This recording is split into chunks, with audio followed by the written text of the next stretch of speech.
Bonjour à vous, j'espère que le son sera bon. Alors, je suis en pleine campagne et il y a un peu de gadoue parce qu'il a beaucoup plu ces jours-ci. Un joli soleil, un joli ciel bleu, mais de la gadoue. Donc, on va essayer de ne pas se casser la margoulette, ce serait bien. Je voulais vous parler de cette méditation. Vous savez, sur le mur de Facebook, là, je vous ai invité à la prochaine méditation qui a lieu samedi à 18h. La méditation, pour moi, c'est vraiment un outil que j'utilise chaque matin lors de ma séance de yoga et que j'utilise aussi le soir quand je sens que j'ai eu une journée compliquée et que j'ai besoin vraiment de me vider la tête. Alors, la méditation, telle que je la pratique, moi, et telle que je l'enseigne et que j'organise pour ce samedi, c'est une méditation où j'associe une respiration de qualité, donc par le nez, qui est issue des cours de yoga, et vraiment une pleine conscience, c'est-à-dire ici et là maintenant, ce qu'on appelle l'instant présent. Donc c'est un mélange de tout ça en 20 minutes. Bien sûr, une méditation n'a pas forcément une obligation d'être de 20 minutes, ça peut être de 5 minutes, ça peut être 2 fois 5 minutes dans la journée.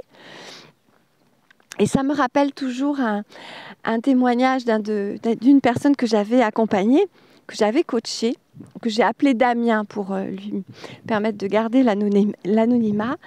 Lorsque j'accompagne les personnes, je leur propose, on cherche ensemble plusieurs outils, plusieurs méthodes, plusieurs habitudes, rituels sains et saines pour développer le bien-être en soi.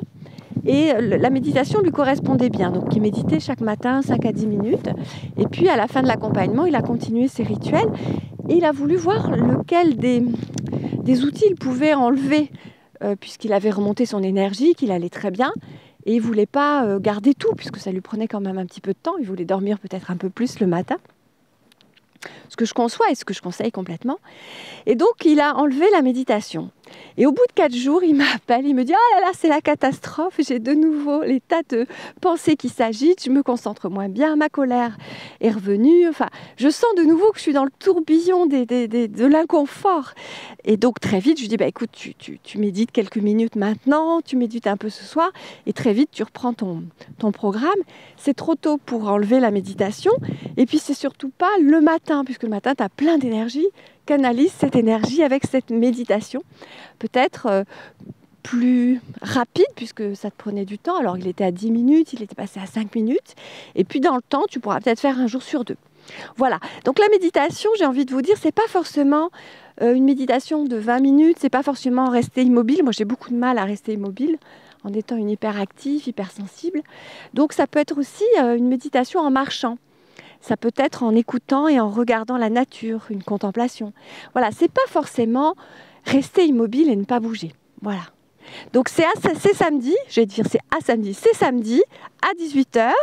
Vous pouvez vous inscrire via Facebook. Peut-être que vous avez aussi reçu mon mail pour vous inscrire et recevoir les liens. Il y aura un temps d'échange à la fin. C'est toujours intéressant de sentir ce qui se passe avant et après, même pendant la méditation. Donc si vous voulez participer après, ça durera un quart d'heure de plus, où je répondrai à vos questions. Ça peut être sur mon travail, mais ça peut être aussi sur votre ressenti, les sentiments. On peut avoir des sensations et des sentiments qu'on a envie de partager pour avoir mon avis sur ce qui vous arrive, ce que vous ressentez. Ça peut être intéressant. Voilà, donc il y a un temps d'échange à la fin, questions-réponses, auquel vous êtes bien sûr invités. À samedi!